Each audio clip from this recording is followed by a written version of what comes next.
and welcome to the Q3 and 9-month FY26 earnings conference call of MPS Limited.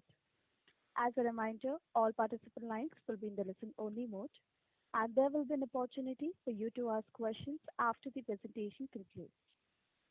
Should you need assistance during this conference call, please signal an operator by pressing star then zero on your touchtone phone.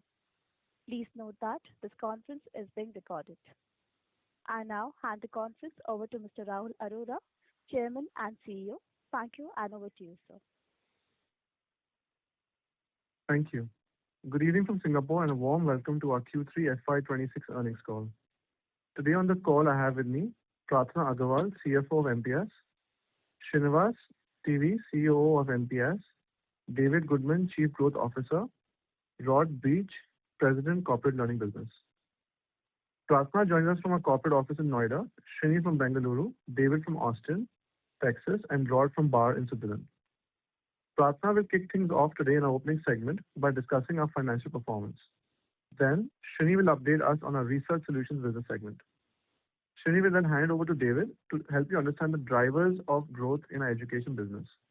Rod will discuss the progress in our corporate learning business segments. Finally, I will provide an update on key strategic initiatives before opening the call to questions. Let's get going. Over to you, Pratna. Thanks, Rahul. The first 9 months of FY26 demonstrate that we are successfully executing a long-term growth strategy despite a challenging holding quarter in Q3. Our year-to-date trajectory remains positive, with 9 months revenue growing to INR 563.2 crores, while Q3 saw a minor dip in revenue to INR 182.5 crores at an EBITDA margin of 31.6%. These figures remain within a healthy operational range as we navigate a period of transition. The real story this quarter lies in the engine room of our segments. Education Solutions have emerged as a standout performer, growing at over 38% in the first 9 months of FY26 and becoming a much larger part of our corporate entity. Research Solutions continue to serve as a stable anchor, contributing to 61.1% in 9 months FY26. Conversely, corporate learning saw a significant pullback. We are treating this as a tactical challenge, proactively moving away from the low-margin legacy work to realign the segment with the broader growth seen across the group. I would now like to hand over to Srini to discuss the developments in our Research Solutions business. Thanks, Pratna. Our Research Solutions segment continues to anchor the overall performance, contributing approximately 61.1% of our total revenue in Q3 FY26, reaffirming its dominant position. We achieved an impressive 16.2% year-over-year organic revenue growth in this segment, excluding AJE, which reflects deep engagement with star accounts and successful new customer acquisition. Across Research Solutions, Q3 FY26 was a quarter of meaningful progress, top-line momentum in several areas, and margin expansion as a result of operating leverage. We demonstrated that we can win business at scale and integrate new work at pace. Taken together, Q3 showed a Research Solutions portfolio that is commercially resilient with strong pipeline, new logos, and credible tech bets. Strategically, we remain focused on consistently improving performance for existing clients, strengthening relationships, and pursuing organic growth. We are actively attacking the market to acquire new logos and collaborating across the different business units within Research Solutions, from AJE to Highwire, to amplify cross-selling and upselling opportunities. A key strategic imperative is advancing our technology focus areas to ensure non-linear growth and to future-proof our business. This includes completely transitioning to AI-powered workflows, prioritizing AI and agentic AI models, removing any dependency on third-party platforms, and scaling of DigiCode Pro, expediting the roadmap for rubric model from AJE, and implementing new measurement frameworks. These concerted efforts would ensure that we continue to deliver engaging content at scale while delivering sustained profitability and operational excellence. I would now hand it over to Dave to discuss the developments in our education business. Thank you, Srini. The Education Solutions business furthered the momentum in Q3. Revenue grew by 11.3% year over year, and EBITDA margin grew to 40.8%. In Q3, we settled into a more confident stride, trading highs and lows for steady, compositionally healthier growth. The content and production business built on earlier momentum with major K-12 and higher education customers, converting successful pilots into follow-on waves of product development, legacy overhaul, and international projects, while also opening doors with new institutional and professional learning clients. In parallel, the digital and accessibility arm delivered excellent growth and expanded its role in complex, high-stakes work, large accessibility conversions, multimedia and interactive remediation, and sizable EPUB programs, demonstrating it can handle volume without sacrificing near flawless quality and schedule performance. Across the portfolio, the education practice leaned into emerging capabilities such as AI-assisted production and accessibility frameworks, accepting some near-term people and investment costs in order to deepen strategic relationships, diversify its client base, and stand up new service lines, including LMS and web accessibility and certified accessible formats that are intended to anchor more scalable, education-centric growth in FY27 and beyond. I would like to now hand it over to Rod to discuss the progress made in our corporate learning business. Thanks, David. Across the corporate learning business, Q3 FY26 was less about headline growth and more about resetting the foundations for a different type of future. MPSI, Liberate, and MPS Europa all operated below prior year and budget revenue levels, but each spent a quarter tightening cost structures, sharpening commercial focus, and leaning into higher value capabilities. MPS drove a dramatic EBITDA recovery by the end of the quarter through disciplined cost controls, high utilization, and early wins with AI-enabled solutions, whilst continuing to add new logos and maintain strong client satisfaction. Liberate delivered its most improved quarter for the year, rebuilding the pipeline health, deepening anchored relationships, and integrating more tightly into the global organisation. Even as enterprise demand remained patchy, the team doubled down on margin protection and RFP discipline. MPS Europa navigated a tough revenue and profitability picture, but secured strategically important VR, AR, and immersive training projects that began the right sizing of the organisation and the leadership structure to match a more focused high impact portfolio. So taken together, Q3 for corporate was a turn the corner moment. Financials are not there where they need to be just yet, but our operational discipline, targeted right sizing, and pivot towards AI, experimental learning, and thought leadership driven sales is letting the groundwork for more resilient and scalable growth. I'd like to hand over to Rahul to conclude this opening session. Thanks, Rod, and thank you for the rich update, team. Q3 was an excellent jolt to rationalize our costs. We started a new efficiency drive for radical cost optimization. With surgical efficiency, we crushed non-core nice-to-have expenses. We've executed these changes quickly to further expand our margins and prepare a balance sheet. While Q3 required a disciplined reset, our forward-looking data is compelling. MPS is comfortably placed to surpass an EPS of 100 rupees in FY26. We expect to outperform our Q3 benchmarks as our change measures take hold and the synergies from Unbound begin to materialize. We are playing both the short and long game, utilizing this period as a catalyst to build a leaner, platform-led organization. By Q1 FY27, we have conviction that we will be operating from a position of significantly enhanced strength. Now coming to the acquisition of Unbound.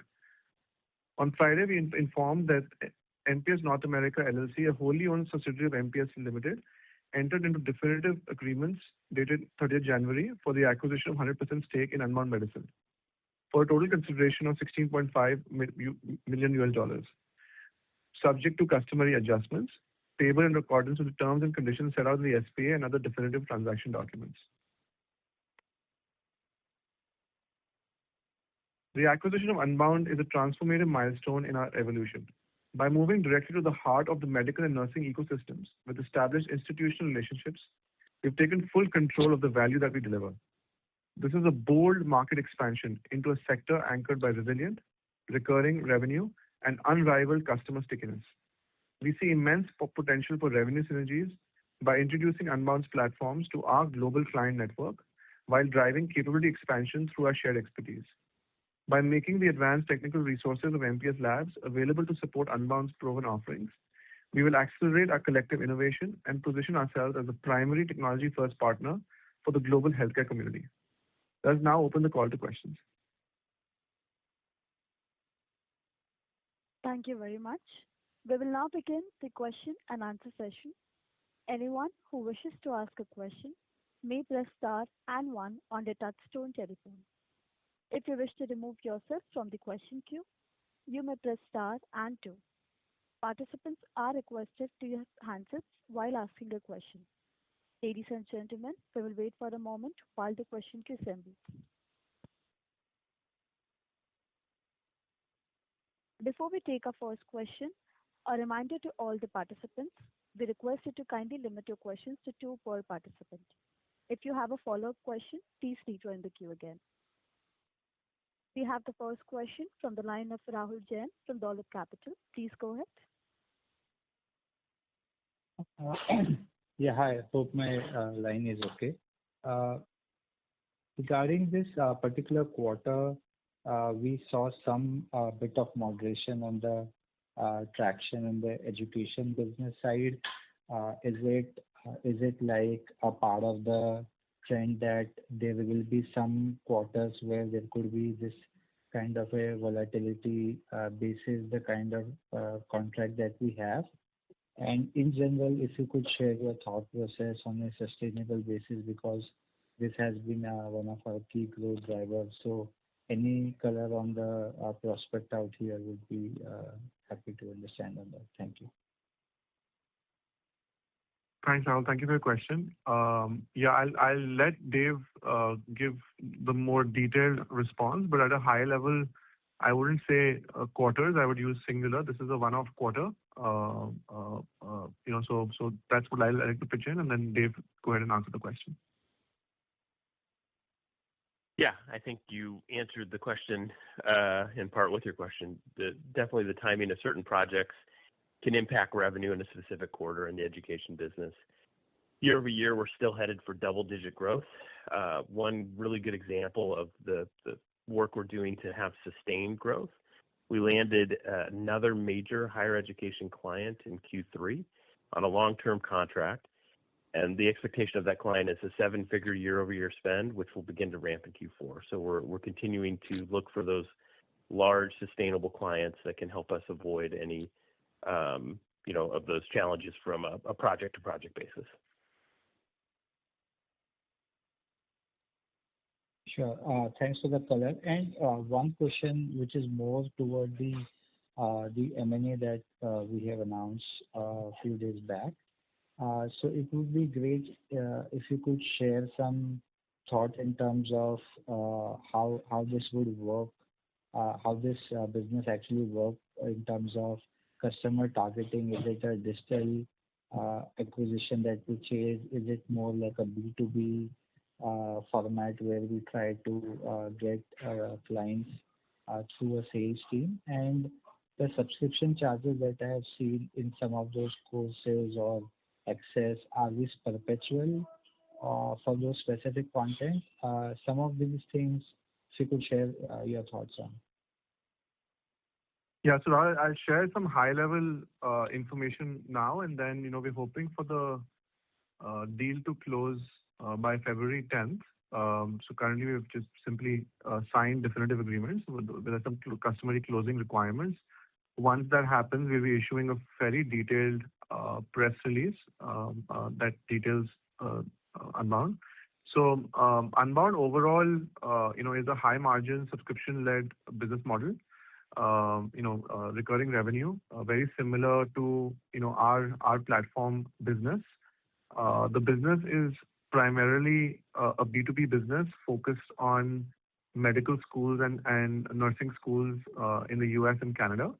And of course, there's large opportunity to expand that into the customer base of MPS, but also just kind of expand Unbound globally. There is an element of B2B2C, but that is where the same solution or a configured solution is being sold to individual practitioners through the app universe. So, but that's not the primary business. The primary business is a B2B business, and like the MPS platform business, very high recurring revenue, and institutional stickiness as well, given that large part of the customer base is medical schools and nursing schools. So like I said, happy to share more information in the coming days, but that's more about Unbound at a super high level. Thank you. We have the next question from the line of Navid Virani from Bastion Research. Please go ahead. Hello, am I audible? Yes, Hello? you're audible. Yes. Yes, thank you for the opportunity. I have 2-3 questions. First one is on the guidance that we provided in the presentation, saying that we will be closing FY2026 with 100 rupees plus EPS. So I was just trying to back calculate a few numbers, and when I back calculated, I found that the revenue number that I am arriving at using the existing margins, etc., it comes out to be upwards of 20% for Q4 revenue growth number. So am I thinking on the right lines? And an attached question to that is regarding the overall growth. If I look at the last 2-3 quarters, the revenue growth trajectory has been really encouraging, excluding AGE. But this quarter seems to be slightly off. So how should, as investor, one think about the long-term growth trajectory of MPS is what I wanted to understand. Yeah, I think on the first question, like I shared before, we don't really like giving guidance, but given that Q3 was a bit of surprise for everyone on this call, we are providing some high-level EPS guidance, which is that we're expecting to cross 100 rupees this year, in EPS, which, as you can imagine, having known us for a while now, that it's a conservative number. So we feel that we comfortably will go north of the 100 rupee EPS. In terms of growth, I think if you look at the first 6 months, really what was driving the growth was the research business without AJE was growing at north of 15%, which again it has done this particular quarter as well. And for Q1 and Q2, the education business was growing at a supernormal 50% type of rate, which kind of normalized this quarter to closer to 11%. And corporate learning this year has been off. So in terms of what we expect is, Q4, we obviously, given the guidance that I've shared, we obviously expect a better quarter in Q4 itself. And then next financial year, what we're expecting in terms of broad themes is, we're expecting the rapid decline in AJE to kind of stall, and FY2027 to kind of be a stable revenue for AJE, a stable revenue year for AJE, which basically means that the research solution business, which is growing without AJE, then as a total also starts to do better. Education, of course, business, like Dave explained earlier, we're expecting to grow in double digits in a very stable way, so no concerns there. And finally, the corporate learning business, we return back to growth as well as in FY27. So, in addition to that, of course, we have the acquisition of Unbound, which we believe is a strong, robust, growing business, which also has revenue synergies with MPS. So yes, we're thinking of Q3 more as a speed bump, and Q4, Q1 looking very solid, and FY27 in general looking like an exceptional year. Okay, thank you for the detailed clarity.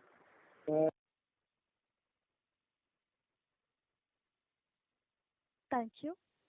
We have the next question from the line of Mahesh BP from Individual Investor. Please go ahead.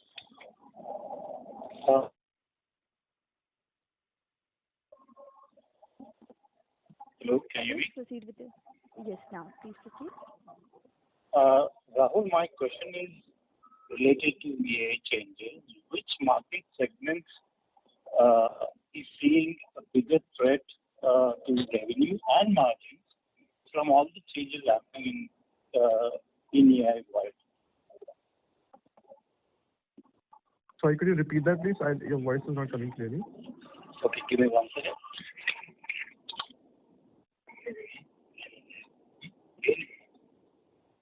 Can you hear me now? Yes, much better. So my question is, which market segments that MPS operates in is seeing a bigger threat to revenue and margins from the AI-related developments? Yeah, we are seeing AI more as an opportunity. On the research side of the business, the theme is to drive improve cycle time as customers look to monetize their content faster. So the theme is around speed and efficiency and cycle times. Within research, I guess the portion of the business that has possibly been impacted by AI on the revenue side is the AGE business that is more B2C relevant. So that's one potential aspect. But there also we have our own platform called Rubrik that we are selling. Additionally, a lot of the growth that we expect in AGE is expected to come from B2B, which is similar to the rest of the research solution business. So that's research. Within education, we actually have not seen the same kind of adoption that we've seen within research. Customers seem to be more risk averse in the education space. We have seen again some discussion around speed and efficiency, as well as leveraging AI to drive speed and efficiency of workflows and reduce costs. And specifically speaking to the education space. And there we've seen whenever customers have done that, they've consolidated the supply chain and given more work to scale players like MPS. So while it may have been a disadvantage for some of the smaller fringe players because they get knocked out, for players like MPS, that has actually been a boost. So to give you a couple of examples on the translation side, traditionally, customers would go to these specialized language companies based out of the region that spoke the language, and now it is that whole translation work is being outsourced to us. On the corporate learning side of the business, yes, the straightforward e-learning, the flat e-learning, level 1 type of e-learning, we are seeing less demand for that, and there's more demand for more complex type of development. The most straightforward development has pretty much is not being done actively outside the organization. Most enterprises are handling that internally. But overall, I think we are seeing it as an opportunity because what it is doing is it is consolidating a highly fragmented market and in the benefit of scale players like MPS. Thank you. We have the next question from the line of Ravi Naredi from Naredi Investments. Please go ahead. Thank you, Rahulji, giving the reasonable result of this quarter. Sir, due to US dollar, euro and pound rises drastically versus Indian currency, so will it improve margin in future? Yes, absolutely. It's very accretive for us. Okay. And second, we always have in mind to raise equity through QIB. I advise you have good amount of money in this year, so keep in kitty instead of paying higher dividend, so question of QIB doesn't arise. Absolutely agree. We are not planning to use any equity financing. We will be using debt as an option, and later this week we'll be sharing more information on what does that debt look like.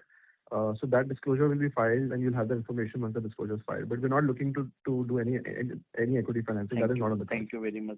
And how much we remain in surplus unbound medicines buying after buying this company? So, sir, once we file the disclosure, you'll have all that information. We just have to file the Okay, disclosure with the okay. exchanges first before I can share. Thank you, Yeah, thank yeah, you, yeah. thank you, thank you, sir. All Thank the you. best. Thank you. A reminder to all the participants, we request you to kindly limit your questions to two per participant.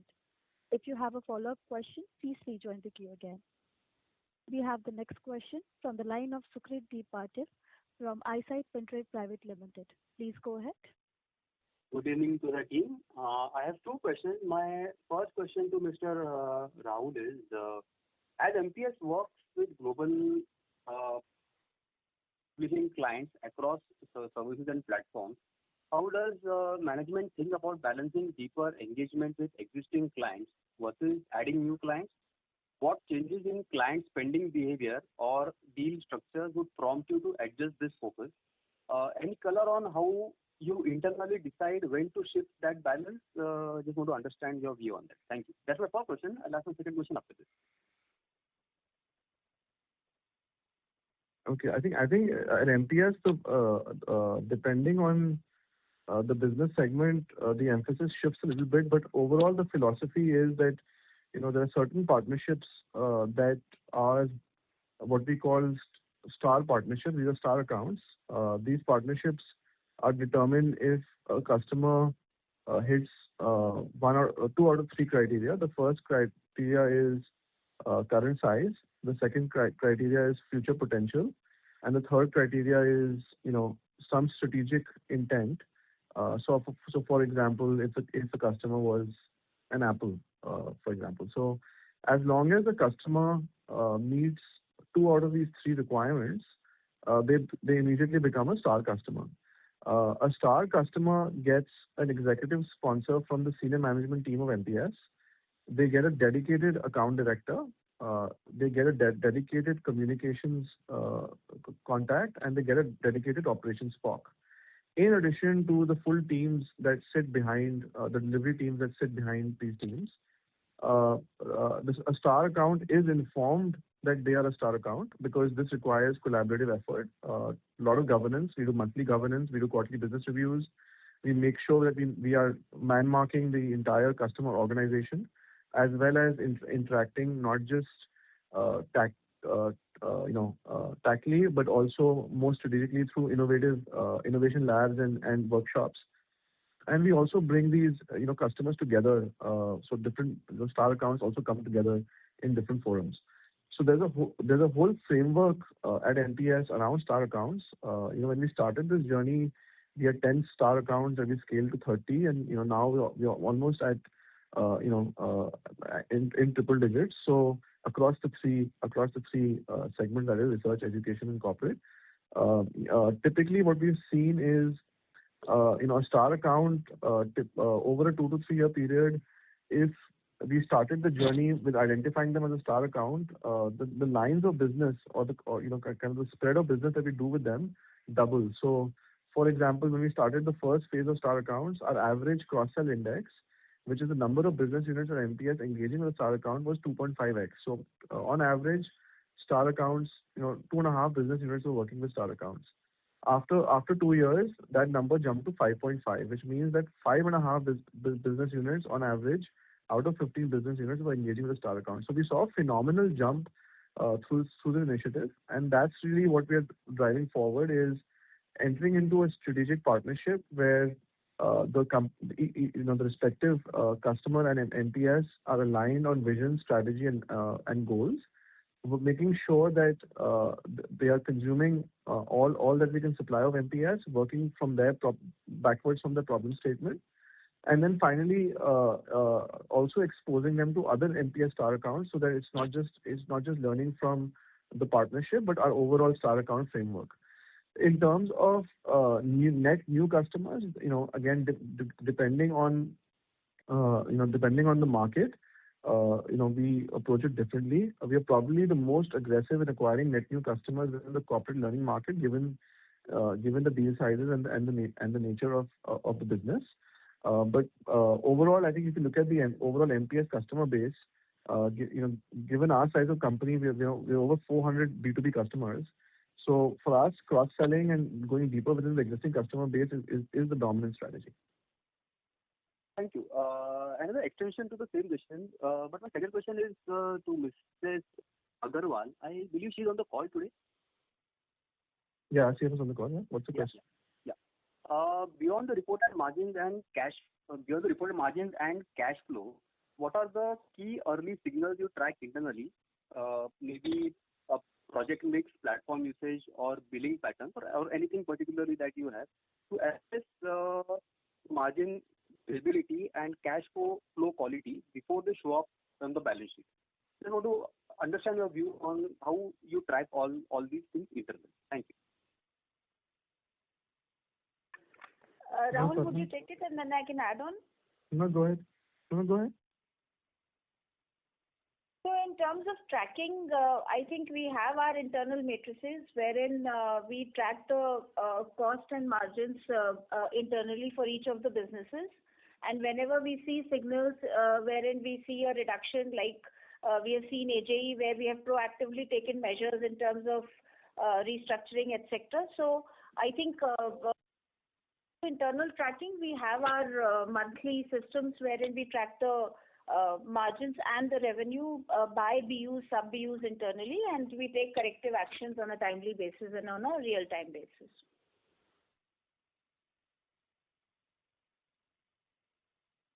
Thank you. We have the next question from the line of Vikas Mistry from Moonsan Ventures. Please go ahead. Yeah, thanks for the opportunity, Rahul. I have slightly long-term question. So as you alluded that due to artificial intelligence, a lot of small companies are going away and you are trying to get that pie of it. But at the same time, some of the largest companies also increasing their capabilities because of that. And they can also enter into areas. So does the evolution of AI reducing their long-term cash flows and breaking your longevity of the cash flows? So how do you see on one side you're getting slightly benefited as you yourself alluded, and on the other side there may be a chance that other players can come into the market and they can reduce the longevity of your cash flows? Yeah, I'll answer that question.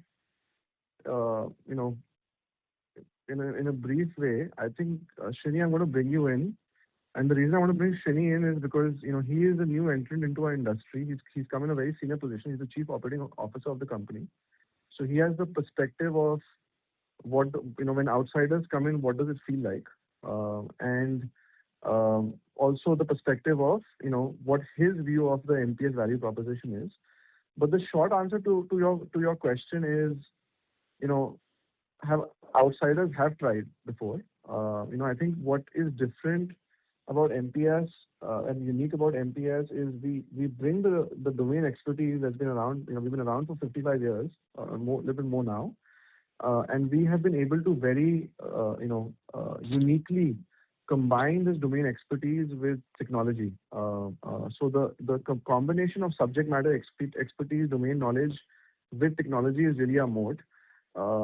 If you're living and breathing this business, you understand this moat intuitively. So that's why it's so hard for me to describe. But maybe Shini, you can come in and share your thoughts. Sure, Rahul.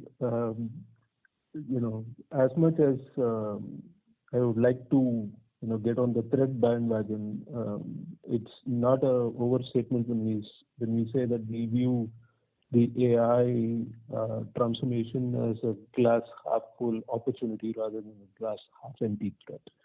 And the main reason for that is we are probably the only publicly listed, independently owned company of our size that has the capabilities and the demonstrated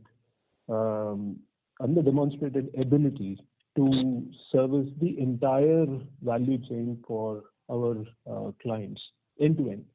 And when people talk the impact of AI and its ability to transform client businesses, they don't fully understand that this transformation cannot be executed in parts of the value chain. It has to be executed across the entire value chain, which is where our particular advantage lies, because we can actually help clients optimize the whole rather than address parts of the whole which will lead for the bottlenecks to move into areas that they don't control. So, long story short, I feel that we have a significant moat, especially because our clients mainly maintain the truth infrastructure around research integrity and the validity of what is getting published. So in that sense, they need partners who have deep domain expertise, and it has been demonstrated again and again that with the advent of AI, specific technical capabilities are becoming more and more commoditized, and the domain expertise is what's getting valued more and more, and we are in prime position to take advantage of it. Yeah, we do echo the similar. Yeah, sorry to interrupt. I just like to add one more point. So I think this question, if we get really specific, we've just come fresh off a transaction, right? And we've just recently entered into definitive agreements to acquire Unbound. So if you get really specific and say, can OpenAI and Anthropic, with the language capabilities, for example, disrupt Unbound, right? That's something we extensively covered in the diligence of the acquisition of Unbound, right? So just to pick up that specific thread, can AI impact Unbound, for example? The answer is no. And this requires some understanding of the domain. So think of it from a clinical perspective, right? In a clinical perspective, there's a huge trust gap that Unbound is solving for. The general LLMs that, like in OpenAI and Anthropic, they're probabilistic, meaning, they're prone to hallucinations. They lack the verified peer review basis on which high-stakes medical decisions are taken. And no medical school or nursing school, for that matter, will accept that kind of liability. So first, Unbound has exclusively the content. They own or license gold standard, clinical guides. Second, they've integrated everything into their workflow beautifully. So it's embedded already in the workflow of 480 institutions, and with a retention rate of 97%. So it's so embedded in the workflow. The switching cost of moving away from a standalone chatbot is also not possible. Forget a full-blown LLM switch. And finally, to supercharge, the data, Unbound has, for example, integrated AI that not only thinks within the guardrails of the library, but also is legally indemnified evidence-based intelligence layer that AI simply cannot safely replicate. So again, the domain piece is super important here, and you have to understand that the value creation is not around language. The value creation here is around science. And we are so embedded in the workflows that the switching cost is simply it's impossible. Yeah, we do echo the similar observations. But having said that, if in today's environment we are virtually just making the things faster and the growth should be much faster in coming times, if we do not grow greater than materially higher rate, means 15% to 20%, so what could be the handicap that will pull us on downward directions, which we are seeing as of now, but we feel that going forward we should be growing materially higher? Sorry, I didn't understand the question. What could pull us down? I don't understand the question. I'm sorry. This is a once-in-a-generation opportunity wherein we are getting the fruits of the AI, and we are deeply embedded into the workflows, and we are suitably placed to get the whole market share with us. If we could not able to grow, what can be the conditions that can No, make us I don't not grow? see this as a zero-sum game. I think that if you're seeing this as a zero-sum game, yeah, there's a problem there. This whole opportunity will only be unlocked through deep collaboration, through deep perseverance and iteration. This is not some windfall that's going to happen in winner takes all type of setup. This is not a zero-sum game. We don't see it that way, at least for our domain. I'm not speaking for all markets, but for our specific domain, for our specific market, we see this as a highly collaborative, iterative and partnership concept that has to be done between us and the customer, and in some cases with some of our competitors and other stakeholders in the value chain. We're constantly integrating with competitors in our products as well. So yeah, this is not a black and white kind of situation. Thank you. We have the next question from the line of Krushi Parekh from Bugle Rock PMS. Please go ahead. Yeah, hi. So again, I'm not particularly sure about how much relevant this is, but we had seen that the university funding in the US was curtailed materially over last 1 year, and also is expected to continue. So specifically on that particular front, how do we see this kind of budget curtailment impacting our volumes on, say, the research side? Not immediately, but say over the next 1, 2, or 3 years. And what are we specifically doing to tackle that, if at all? Yeah, if you look at our overall geographic concentration, the US is now less than 50%. After unbound, will pick up a little bit more. But I think what we are seeing is that we are monitoring global spends as well. So global spends are on the rise. We haven't had any major issues with our customers in terms of spends coming down. Potentially, it has affected the marketplace, but specific to MPS, it has not affected us. Like I was saying, we have over 400 customers that we serve. So for us, it's less about acquiring net new customers. It's more about going deeper within the existing customer base. So for us, one is being more diverse than anyone else. I think we're one of the few companies in the industry that has such a small percentage of North American revenue. You've seen this quarter itself, the UK Europe revenues has picked up quite a bit. Second is with our existing customer base, we are not seeing this exposure. And third is because we have over 400 customers. For us, it's really not about, at least on the research and education side of the business, it's really not about acquiring net new customers. It's more about going deeper within. Okay. And it's been some time since we have spoken about combining our sales efforts, providing all the opportunities and providing all our offerings to the customers. So where are we on that journey, and what are the other initiatives that we have currently taken up to overcome any challenges that we have to integrate all the sales efforts? Yeah, I think the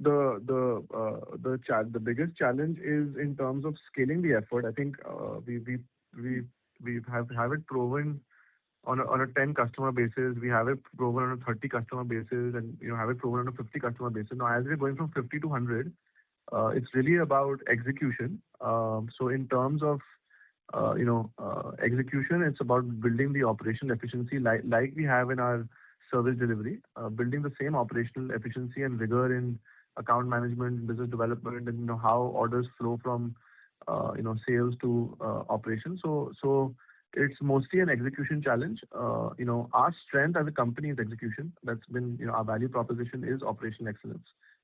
So we're bringing some of the same themes to this scaling up. So no challenges as such, but yes, of course, any company that's trying to grow at the pace we're trying to grow, we do have growing pains. Thank you. We have the next question from the line of Parimal Mithani from Credential Investments. Please go ahead. Yeah. Hello, can you hear me? Yes. Hello. Yeah, I just wanted a clarification. You mentioned to your earlier participant about raising, one of the colleagues about raising debt. Can you, what is it be regarding for that? Yeah, so like I had shared, we've entered into definitive agreements to acquire Unbound for $16.5 million. So there is going to be some debt involved in the transaction. We will be once we file the disclosure, you'll have all the details. It will be in the public domain. We haven't filed the disclosure yet. Okay, thanks. Thank you. Because we have not received the debt, so we have not filed the disclosure yet. Thank you. We have the next question from the line of Madhur Rathi from Counter Cyclical Investments. Please go ahead. So Rahul, I'm confounded that you are giving a guidance of surpassing 100 rupees EPS for FY26, whereas if you see our quarter ending September 25, we already were doing a trailing 12-month EPS of 104 rupees. So now when you say that we will cross 100 rupees EPS for the full financial year, I hope we are not expecting a degrowth in the fourth quarter. And in the last call, you also mentioned that you expected a further increase in margins in the second half, but it doesn't seem that they have come. And also, Rahul, I think there is some issue with the e-learning that this division has gone back over 3 years back. I mean, if you see the performance, even 3 years back, we were doing like significantly more top line as well as margins than what we are doing today. And in between, there was this Liberty acquisition also. So, I mean, if you could just shed some light on all these points. Sorry, could you ask a question? Yeah, so Rahul, the question is that firstly, we were already doing 104 rupees EPS in trailing 12 months till second quarter of this financial year. Yes, let's go. Let's go question. It's difficult. Sorry to interrupt. It's difficult to answer multiple questions together. Let's go one by one. So I think, like I shared, we are comfortably placed to cross, an EPS of 100 rupees. That's all I shared. And the reason I shared that was because there was some concern from people that attend these calls is that going to be a miss? We normally don't like to give guidance, and that's why we've given a very tight, conservative guidance. There are a bunch of numbers that are bigger than 100, but that's all we can share at this point in time. What was the second question? Okay, fair enough. Yeah. So now the e-learning, Rahul, if you see, then we have gone back over 3 years back. If you compare our quarterly numbers, then it is less than what we were doing 3 years back. And in between, we did this Liberty acquisition also in the same space. So I mean, why is it taking so much time for the numbers to pick up? Okay, so I'll again answer the question at a high level in terms of the corporate learning business, and I'll bring in Rod to talk about what the prospects look like right now. Earlier this year, we took an introspective look at how the corporate learning business was performing, and we realized that we are operating in 3 silos. We have an entity in Switzerland that's doing its own thing. We've got an entity in India that's doing its own thing, and we have an entity in Australia that's doing its own thing. And we saw that from an operational efficiency standpoint, the Australian entity was performing far better than its peers, both in terms of productivity as well as in terms of margins. And also in the small region of Australia, also had a very high market share. So with that kind of context, Rod and I spoke. Our final buyout of the stub left in Liberate was coming up. Rod was interested in playing a larger role within the overall corporate learning business, and we decided together that it was best for him to run the corporate learning business as the president, and bring all these 3 entities together and really go after the market in the managed services play that we were looking to pursue. So that's kind of the background. I think we're starting to see some very, very early signs of success in the corporate learning business. But Rod, please come in and describe what you're seeing already. Yeah, well, it's a very strengthening numbers. The opportunities that we have to be able to do the upsell and cross-sell between the different entities is far greater than us all trying to do our own separate things. So systems, platforms, technologies, innovations, geographies, people, skills, everyone was in silos. So now the focus has been to align those. We're making good progress on those. And again, back to that strength in numbers is AI is disrupting that level 1 low-end market space. The organisations are sitting there wondering how it's going to impact them and what they can do in their own space with generative AI, with automation and efficiencies and content generation. But now that's created an opportunity for us, bigger in size, for us now to go for the managed learning services. So as organisations are planning for AI automation, they're wanting to play it safe, and the managed learning services is going to be the next big thing that's going to take off, and we've been positioning ourselves very strategically to take that. We've got some big opportunities at the moment we're hoping to close soon, and then we're going to be well positioned to be taking on some very large projects in the managed learning services space off the back of uncertainty of a market that is sat watching to see what's going to happen. This is a strategic play we're going to have in that space, but also the other opportunity that we see is the higher end element. So again, dropping off that level 1, but focusing on the level 3 and some of the AR, VR and AI agentic bots and personalized learning pathways. So it is a very huge and exciting pivot in the market, and we believe we're at the very forefront of that. And uniting the team just means it's going to make it easier for us to get those bigger targets rather than chasing small value one-off e-learning projects. Thank you. We have the next question from the line of Rahul Jain from Dolat Capital. Please go ahead. Yeah, thanks for the follow-up. Just two things. Firstly, of this new M&A, are we expect this business to be part of our, are this revenue going to be subset of education revenue, or it will spread across the 3 businesses? And secondly, any color on AGE part of the business, how we expect growth and margin in this business from a directional point of view? Yeah. So Rahul, I'm just going to take a minute to also answer the previous gentleman's question. Pratna just gave me a data point that I did not share. I'll quickly answer that and I'll come to your question. And Christine, I'm going to bring you in on the AGE question. So we also have to look at when we're looking at EPS, we also have to look at the impact of the labor code. So that's about 3.5 rupees per share. So that we are also dealing with that negative. So when you're computing the possible EPS for Q3 for Q4 and for FY27, do remember there's a subtraction of negative 3.5 coming from the labor code exceptional item. So that's one point. Second point is let me bring Christine in to talk about AGE, and Rahul and I answer your second question. So that's more a data question.